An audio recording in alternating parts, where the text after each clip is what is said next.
अस्सलाम वालेकुम। उम्मीद है आप सब खैरियत से होंगे। अल्लाह पाक आप सबको खुश और आबाद रखें। तो आज की जो वीडियो है ये वाली बिल्कुल छोटी सी है। ये सिर्फ मैंने इसलिए बनाई क्योंकि काफ़ी सारे स्टूडेंट्स ने मेरी जो मैथमेटिक्स वाली वीडियोस हैं उनके नीचे कमेंट किए हुए थे कि हैप्पी बर्थडे। तो थैंक यू सो मच कि आप लोगों ने याद रखा, क्योंकि पिछले साल मैंने बताया था कि मेरी बर्थडे जो होती है वो 7 जून को होती है। तो काफ़ी सारे स्टूडेंट्स ने विश किया हुआ था, तो थैंक यू सो मच कि आप लोगों ने याद रखा।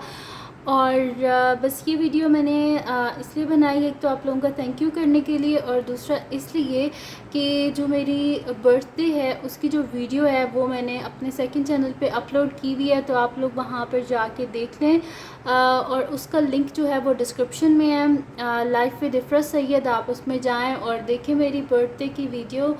और थैंक यू अगेन। और अल्लाह पाक आप सबको कामयाब करें। जिनके पेपर्स हो गए अल्लाह करे बहुत अच्छे हो गए हों, और जिनके होने हैं अल्लाह करे उनके बहुत अच्छे हो जाएं, और रिज़ल्ट सबका बहुत अच्छा आ जाए। और बस इसी तरह दुआ में याद रखिएगा। अल्लाह हाफ़िज़।